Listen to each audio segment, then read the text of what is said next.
¿Qué tal, gente? Estamos en otro video más del canal en donde vamos a seguir hablando de lo que es el análisis funcional de la conducta. En este caso lo vamos a ver aplicado a un caso clínico de insatisfacción con la imagen corporal. Este caso lo pueden encontrar en el libro de Froxán que hemos venido siguiendo a lo largo de estos videos, en la página 275 a 287. Acá lo que vamos a hacer es una especie de resumen, por así decirlo, de este caso, para ir aplicando los conceptos que hemos venido viendo a nivel más teórico en los videos anteriores. Que quería decir realmente que estoy muy contento y muy alegre porque se ha empezado a difundir un poco más, he recibido bastante comentarios, muy buen feedback, así que nada, les agradezco y me pone muy contento poder aportar mi granito de arena en lo que es el análisis de conducta y lo que es la psicología científica en general. Vamos a arrancar entonces con la historia clínica. Como se acuerdan en el video anterior, hablamos de que al comienzo lo que necesitamos es una descripción lo más completa y detallada posible del caso. Vamos a empezar con aspectos más bien morfológicos, ¿sí? Arrancamos. Esta parte va a ser un poco más leída, pero bueno, no me iba a aprender de memoria el caso. El caso es sobre una chica que se llama L. Le han puesto el nombre L. Vamos a ponerle Lorena, Laura. Imagínense. Una chica de 19 años que vive con su familia, vive con su papá, su mamá y su hermano. Estudia Derecho y está en pareja. En el último tiempo había empezado a tener mayor cantidad de discusiones y conflicto con su familia. No tiene verdadera vocación por el derecho, ¿sí? Sino que estudió esa carrera más bien por recomendación o por presión, podríamos decir, de los padres, porque es una carrera que tiene bastante salida laboral. Su verdadera pasión, y acá nos vamos metiendo en el tema, es la danza clásica. Hace más de 10 años que ella la practica, realmente es algo que a ella le gusta, le apasiona, le encanta, pero al mismo tiempo va a decir que es un ambiente bastante duro, competitivo, exigente, ¿sí? No cualquiera puede hacer danza clásica. Seguimos con la historia clínica, va a decir que se encuentra apenada y alterada por no haber sido seleccionada en las últimas 3 audiciones. Ella dice haber estado muy bien preparada, por lo que concluyó que el motivo de no quedar seleccionada fue su figura y su peso. Y acá entramos con el aspecto principal de este caso. ¿Sí? Ella se había postulado para unas audiciones que se estaban haciendo, pero en las últimas 3 no quedó. Y ella dice que estaba muy bien preparada, o sea, a nivel técnico, ¿sí? La coreografía, todo lo que se le pedía, lo hacía muy bien. Entonces dice, ¿por qué no me seleccionaron? Una razón que dio fue su figura y su peso. Y acá nos vamos metiendo en el problema. En la escuela de danza, insistían en que debían cuidar su alimentación, que las figuras estilizadas quedan mejor en el escenario, que son más fáciles de manejar. Recuerden, bueno, tienen que hacer piruetas, entonces a más delgada, más estilizada, es mucho más fácil y quedan mejor en el escenario. Empiecen a ver todos esos estímulos que están en su contexto. Todavía no vamos a decir ninguna función, pero ya podemos ir resaltando que ciertos estímulos, figuras estilizadas, quedan mejor en el escenario, son más fáciles de manejar. Entonces digamos que su conclusión tampoco podría haber estado tan errada, ¿no? Todas sus referentes son bastante delgadas. Y acá otro aspecto principal, ¿sí? O sea, todas las grandes figuras de la danza a las que ella aspira, porque es su verdadera pasión, a las que ella tiene por modelos, son delgadas. Los profesores se centraban en errores y en mejorar la imagen, ¿sí? O sea, cuando ella practicaba, si cometía errores, se lo decían. Estás haciendo esto mal. Si hacía las cosas bien, quedaba como un poco desapercibido. Y en otras cosas en mejorar la imagen. O sea, imagínense ya todos esos contextos estimular que tiene L en su carrera de danza, ¿sí? Si hace las cosas mal, se lo remarcan. Y la otra cosa que le remarcan todo el tiempo es cuidar la imagen corporal. Ya se pueden ir haciendo una idea, digamos, de estos estímulos, pero seguimos en aspectos morfológicos. Perdón, saco esto. Decidió no ir a practicar ni presentarse a audiciones hasta bajar de peso. Y acá esto es importante, no ir a practicar. Ella cuando practicaba y las cosas le resultaban bien, recibía un montón de reforzadores. Al dejar de ir a practicar, deja de recibir reforzadores. Esto como que ya lo tienen que ir pensando de esta manera. Hasta, bueno, bajar de peso. No sabía cuánto pesaba. Fíjense esto. Ella no se había pesado, pero percibía que había ganado peso. Esto, bueno, poco se desarrolla más en el libro. En su vida universitaria, como que empezó a comer comida rápida, comida, lo más práctico, ¿no? Que a veces son sándwiches y cosas así. Entonces ella percibía que había descuidado su alimentación, por eso había ganado peso y por eso no la habían seleccionado. Entonces decide volverse vegetariana y comía 2 veces al día. Esto es interesante porque la comida vegetariana es menos densa a nivel calórica. O sea, podés comerte 1 kilo de lechuga y a tu organismo realmente es como que comiste agua con un poquito de textura, básicamente. Y encima 2 veces al día. Esto, bueno, lógicamente le iba a hacer pasar hambre. Pero, y esto es fundamental, perdón que estoy así cortando tanto, pero el hambre era una señal de que lo estaba haciendo bien y bajaría de peso. Fíjense cómo cambió. El hambre es una señal fisiológica que te dice que tenés que comer, pero ahora es una señal fisiológica que le dice que está bien tener hambre, que estás bajando de peso. Vayan pensando en qué proceso de aprendizaje se fue dando ahí.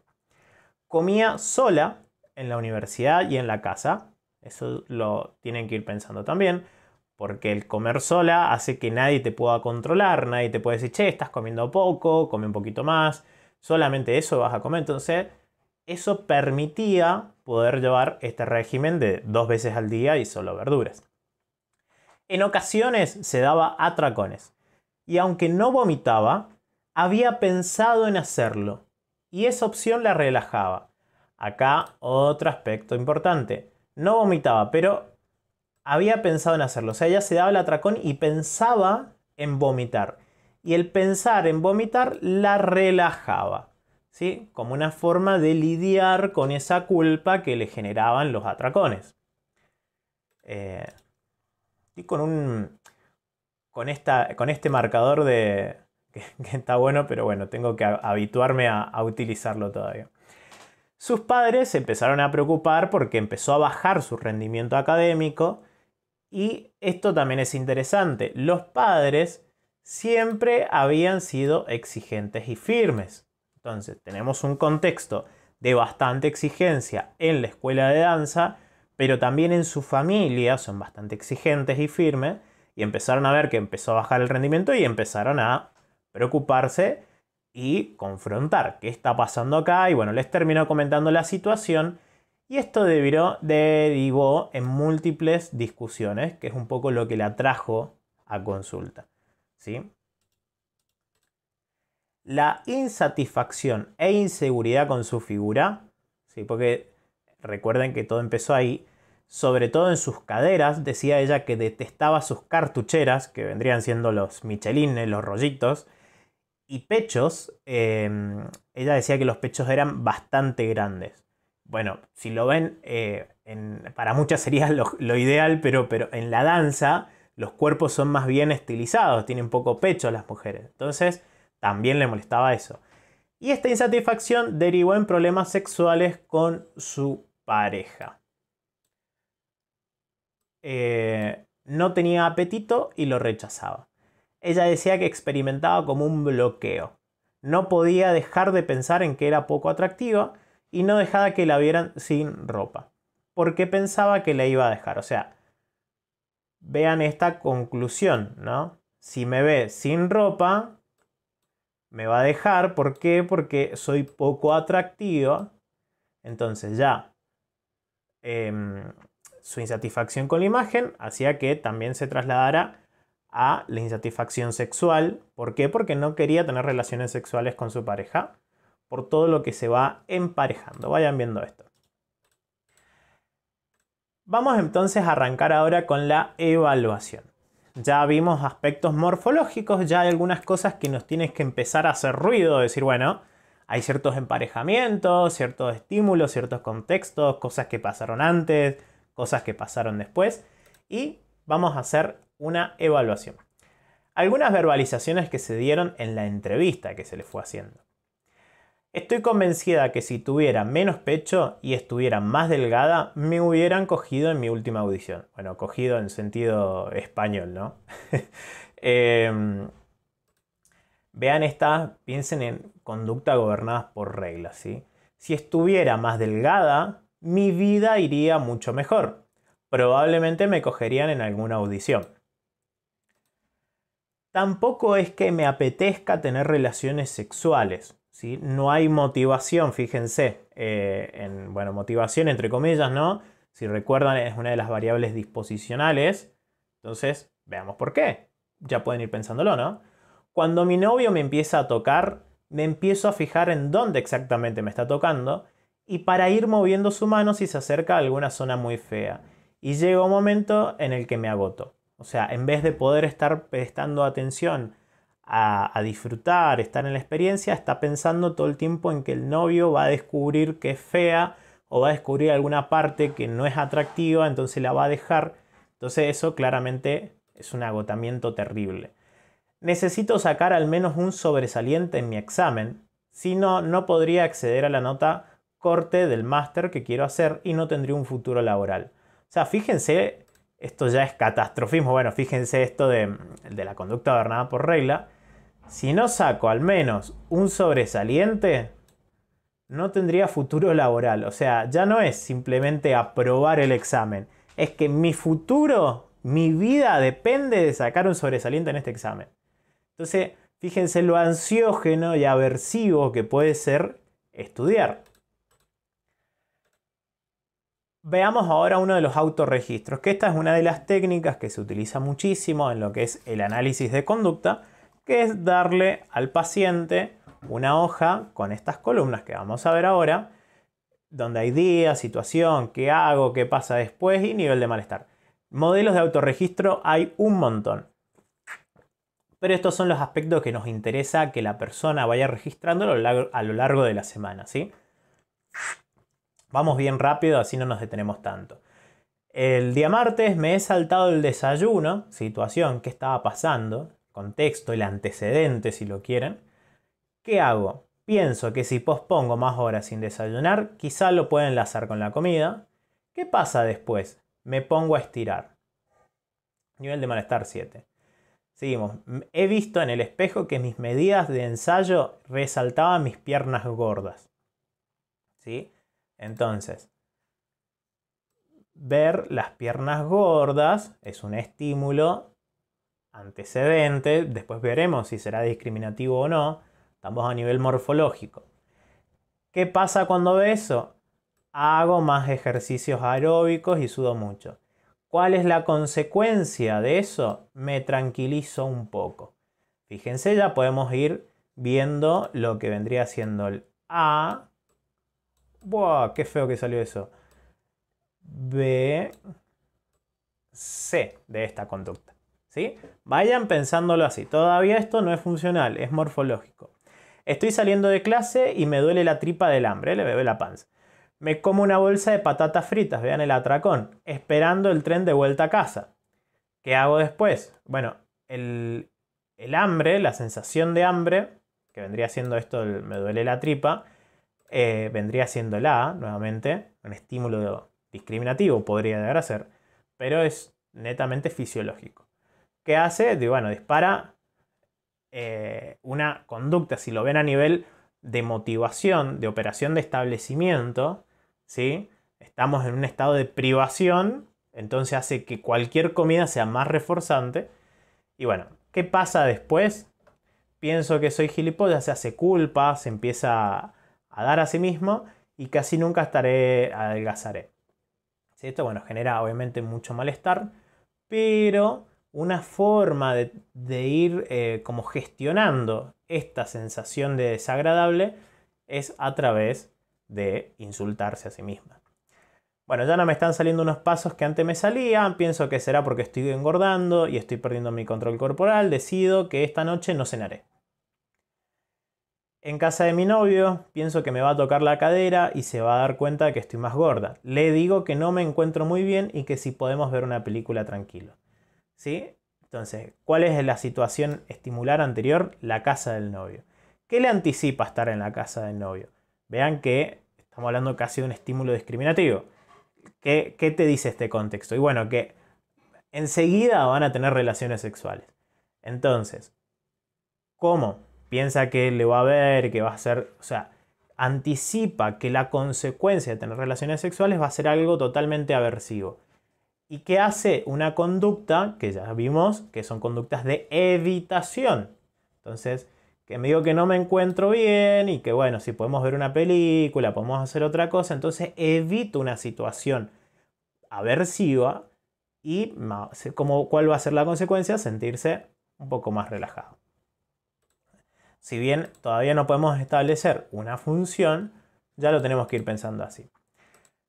Vamos ahora hacia el desarrollo del análisis funcional. Variables disposicionales. Bien, acuérdense, las variables disposicionales eran aquellas que se encontraban en el contexto del sujeto, en el ambiente o en las mismas características de la persona y que iban a influir en establecer la contingencia, haciéndola más o menos probable. Entonces, contextos exigentes. Tenemos escuela de danza, la universidad, la familia, ya tenemos una cierta predisposición. Esto hace que el coste de respuesta, de acá ya empezamos a unir conceptos. Coste de respuesta elevados. Si se acuerdan lo que era el coste de respuesta, es que para poder, digamos, obtener reforzadores en este ambiente, tengo que esforzarme muchísimo, por decirlo en otras palabras. ¿Sí? Entonces, no basta simplemente con bailar bien, no. Tenés que bailar perfecto. En la universidad no basta con aprobar, tenés que sacar un sobresaliente. Y en la familia no basta con, bueno, estudio, trabajo, tengo mi hobby. No, no, tenés que hacerlo todo perfecto. Entonces, altos estándares hace que para recibir reforzadores de la familia, de la universidad, de lo que sea, necesitas esforzarte un montón. Condicionamientos aversivos. Si no llegas a este estándar, ¿cuáles son las consecuencias? Normalmente de castigo.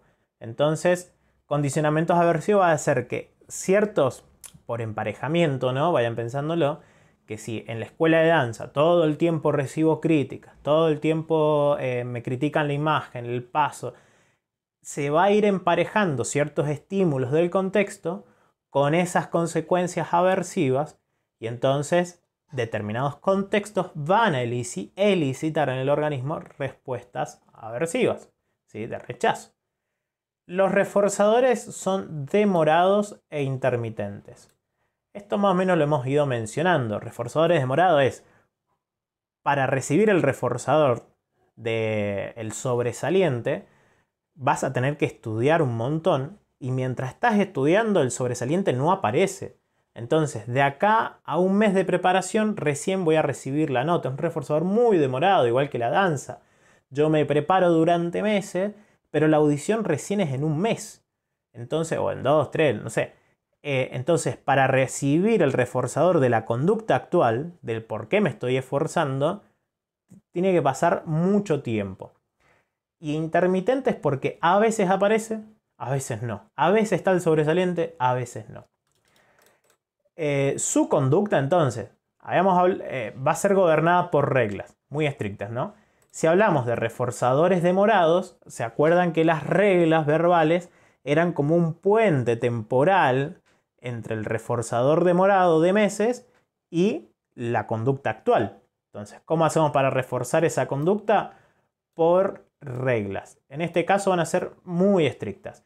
Si quieres triunfar, debes ser delgada y por ello no comer tanto. Si quieres obtener un trabajo, debes ser brillante. ¿Sí? Con lo que decía ella. Si no saco un sobresaliente, no voy a tener futuro laboral. Variables disposicionales. Seguimos. Escasas habilidades de manejo a la frustración. Esto es interesante. Siempre ha tenido buenos resultados y pocas experiencias de fracaso. Entonces, básicamente no sabe qué hacer cuando las cosas no le salen. ¿Por qué? Porque está acostumbrada a que siempre las cosas le salieran bien. Entonces, no tiene estrategias para enfrentar la frustración que le genera el no poder estar a la altura de esos estándares. Modelo corporal prototípico del ballet clásico. ¿Sí? Ballet o baile, no sé qué quise poner ahí, no sé si ballet así es con B alta. Bueno, después lo veré. Bueno, acá ya podemos ver un condicionamiento respondiente o condicionamiento clásico que se va a condicionar apetitivamente la delgadez. Y lo contrario, que va a ser aversivamente el sobrepeso. Y la delgadez aparte va a estar asociado al desempeño. ¿Sí? A mayor delgadez, mayor desempeño. Y viceversa. Entonces ya podemos ir viendo ciertas...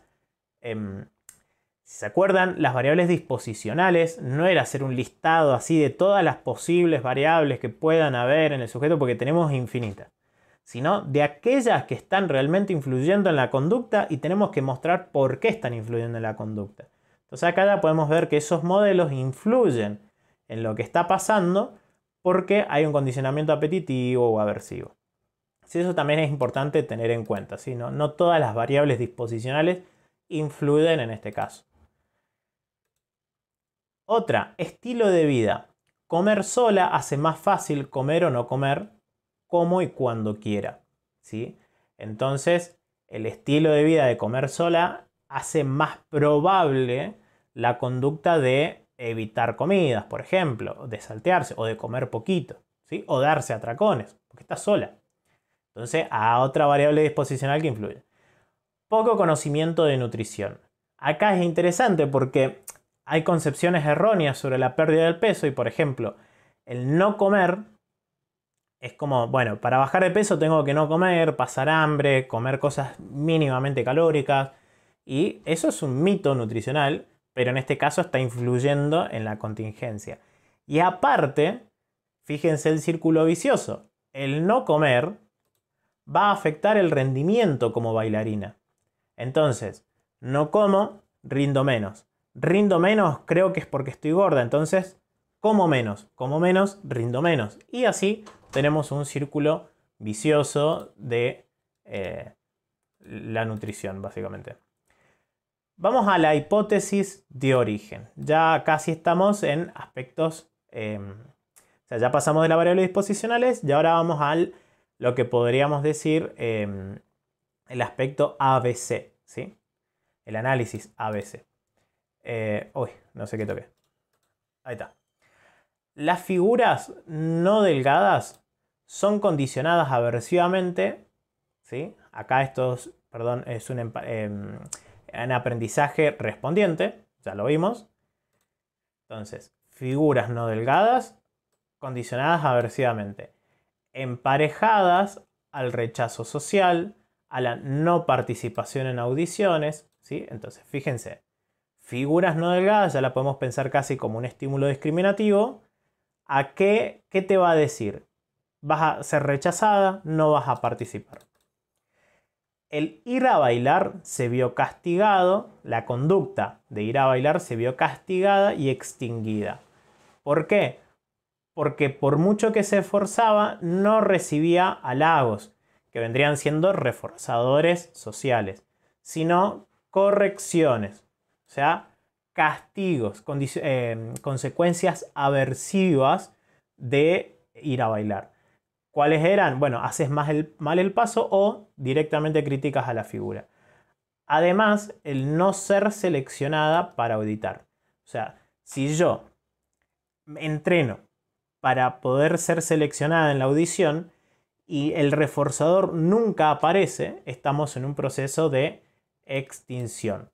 Si yo hago determinada conducta y lo que recibo son estímulos aversivos, ¿sí?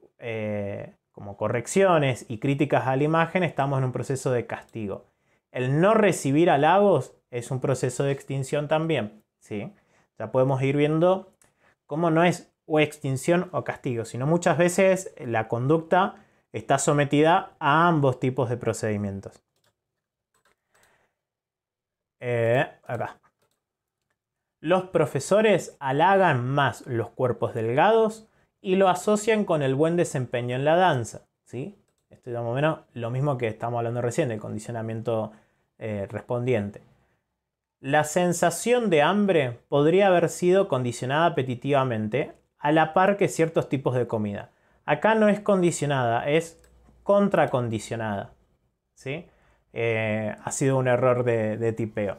¿Sí? La sensación de hambre a nivel incondicionado, a nivel filogenético, es una sensación totalmente aversiva para el organismo. Yo siento hambre, es una sensación de malestar que me pone a buscar comida. Pero ahora fue contracondicionada apetitivamente, ¿sí? El hambre condicionado aversivamente ahora es contracondicionado apetitivamente. A la par que ciertos tipos de comida. Por ejemplo, las verduras y frutas también son condicionadas apetitivamente. ¿Por qué? Porque es señal de que voy a adelgazar, ¿sí? El hambre es señal de que lo estoy haciendo bien. Estoy haciendo las cosas bien. Y por lo contrario, comidas calóricas, como puede ser, no sé, una Big Mac o cualquier, que sea, un asado, lo que sea, que antes quizá podía haber en ella estado condicionado apetitivamente, ahora por un proceso de contracondicionamiento está condicionada aversivamente. Entonces, comidas calóricas igual a algo malo, a algo aversivo que hay que evitar. La sensación de llenado, bueno, digamos, acá sería el proceso inverso, de llenado o comidas más calóricas, lo que acabo de explicar. Como la pasta y las galletas podrían haber sido contracondicionados aversivamente. Acá vemos, Froxán en su libro nos hace un esquema de cómo se fue estableciendo, estamos en la hipótesis de origen, estos condicionamientos. No sé si se va a ver bien en el video, pero se lo voy diciendo. Tenemos figura no delgada. Al comienzo, digamos, de su vida, cuando era niña, era un estímulo neutro. Daba igual, o sea, por lo menos para esta cadena. Da igual estar no delgado, estar más gordo. No era tan significativo. Pero ¿qué pasa?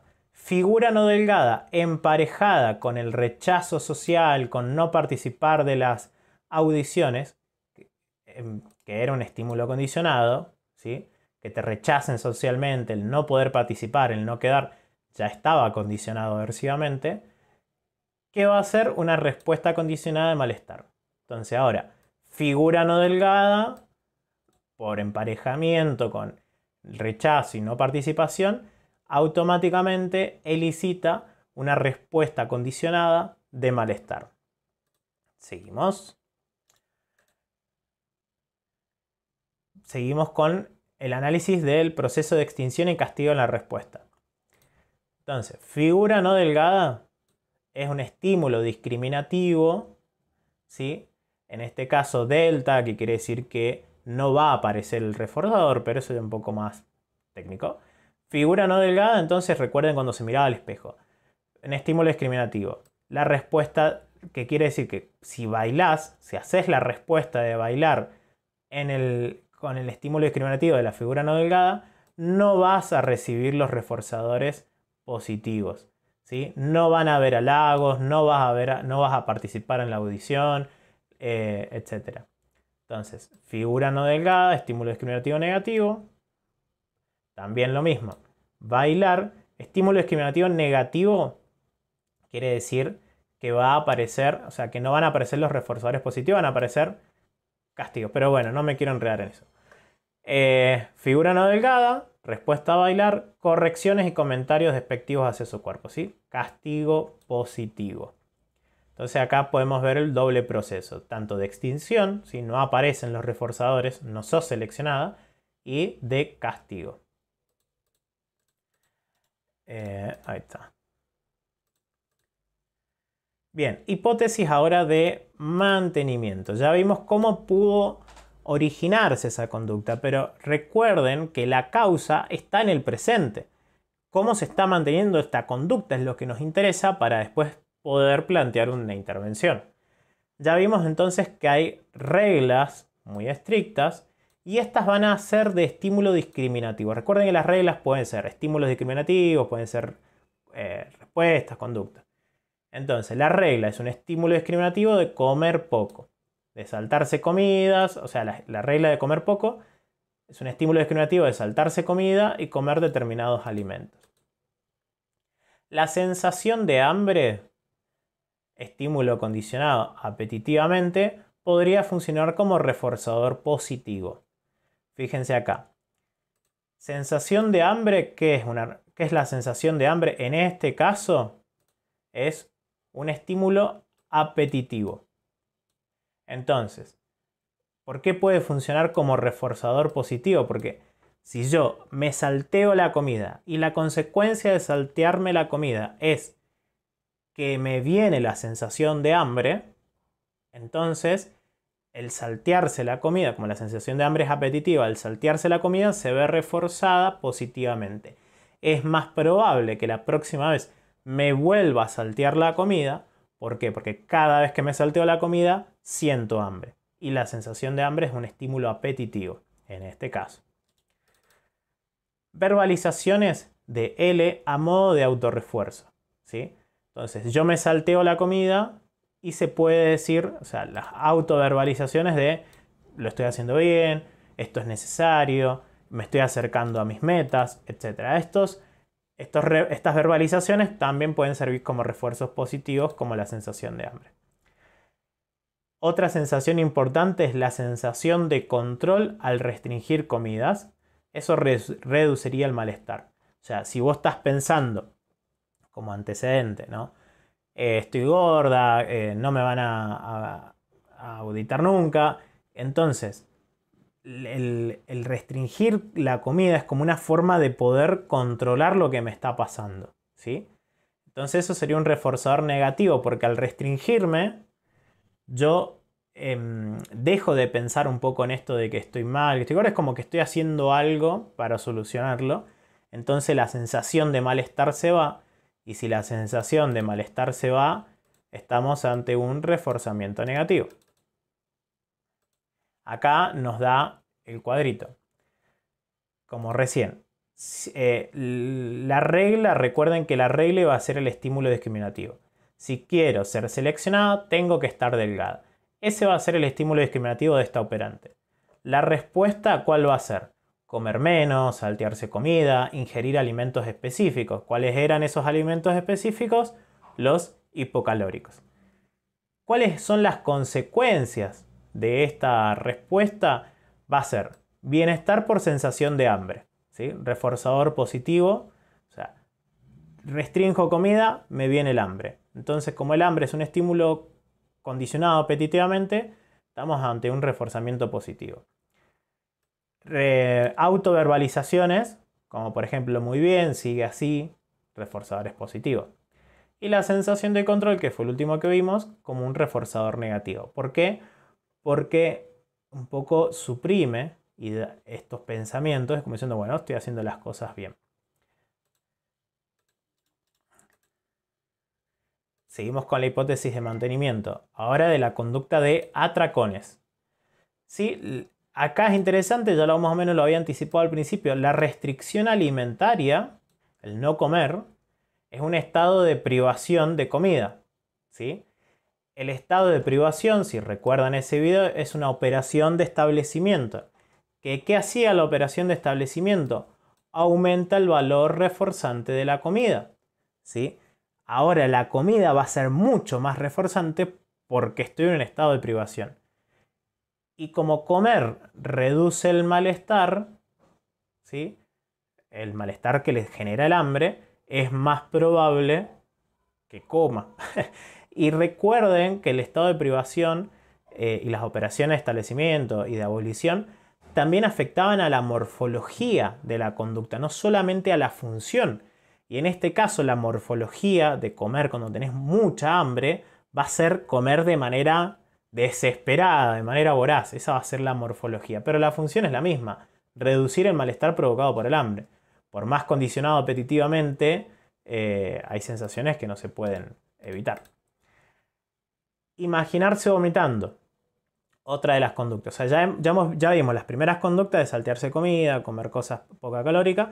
Ahora estamos viendo la conducta de atracones. ¿Cuál sería la hipótesis de mantenimiento? Esta.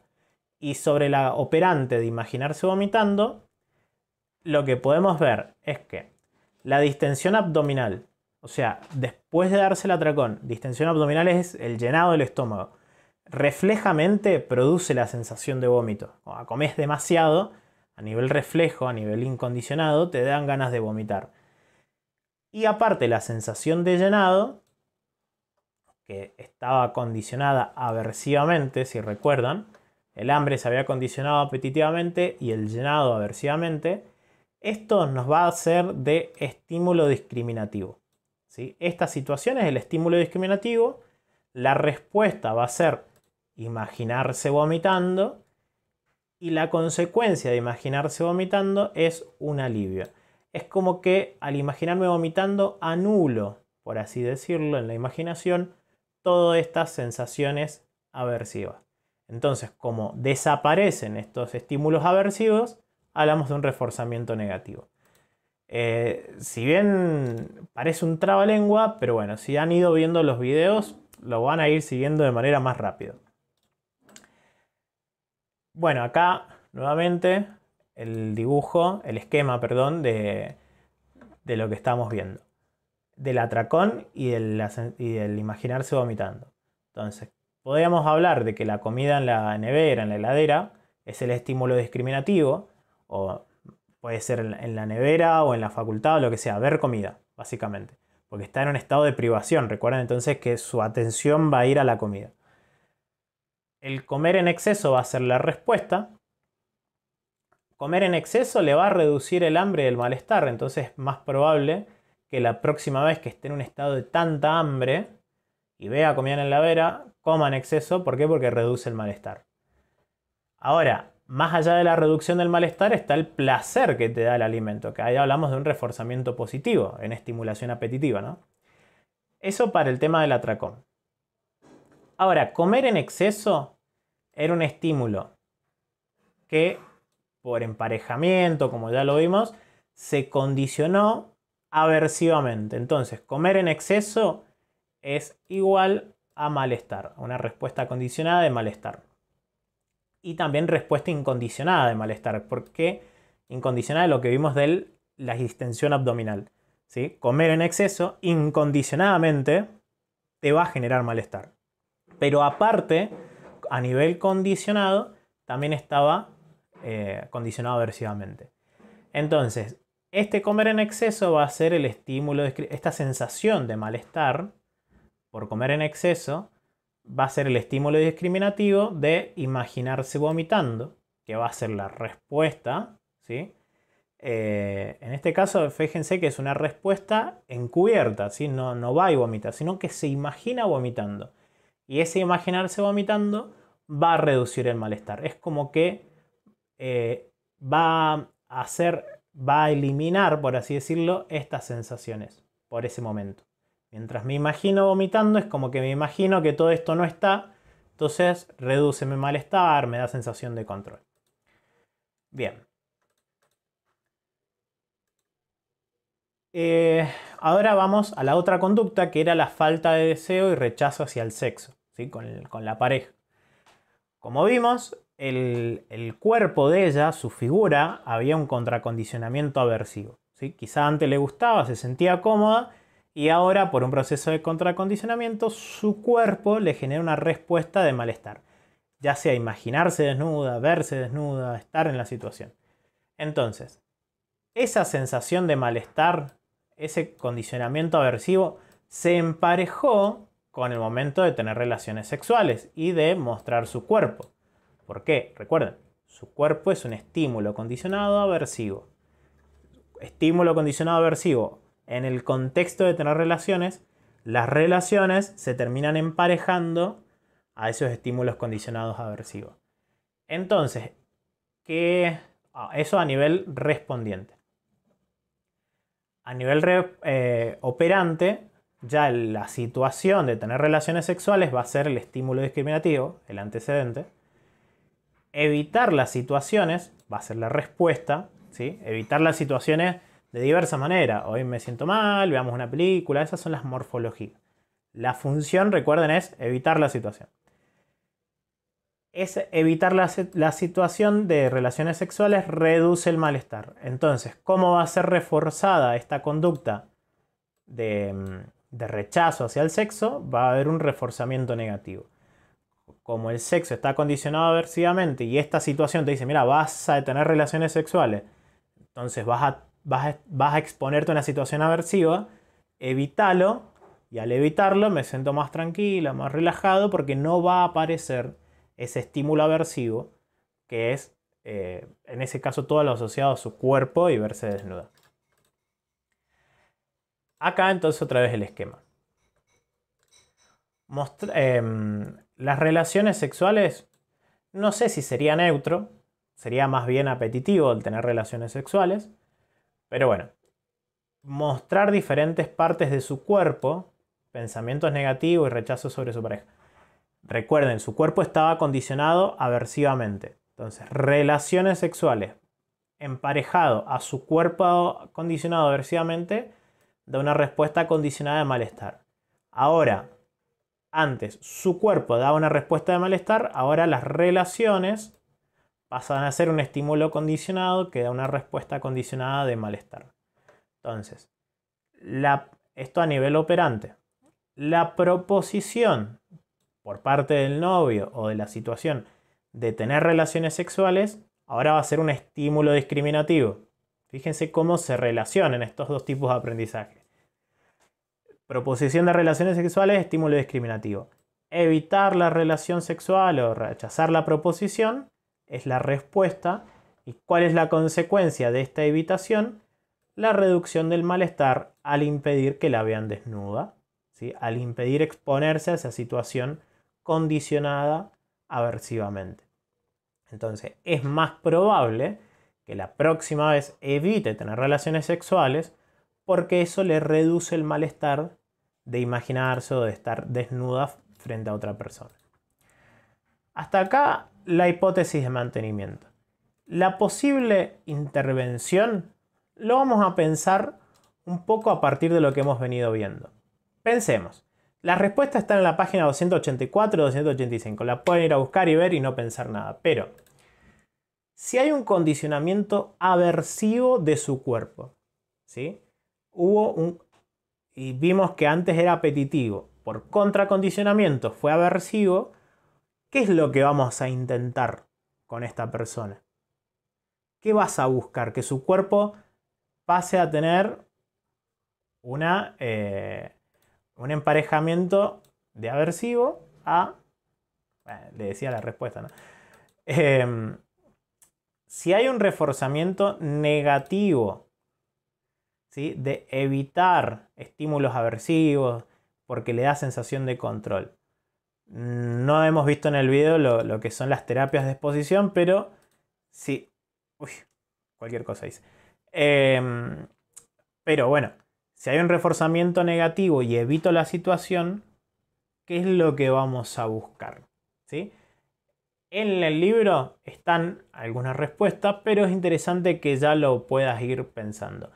Hasta acá el video, se hizo largo, pero bueno, la idea de que en los próximos videos sigamos viendo casos del mismo manual, del mismo libro, para que todo esto teórico que hemos ido viendo podamos verlo a nivel práctico y ya empecemos a entrenar, por así decirlo, el ojo clínico, el oído clínico y empezar a ver ciertos condicionamientos, ciertas operantes, ciertos reforzamientos negativos o positivos, porque en definitiva eso es lo que nos interesa a la hora de ser un analista de conducta.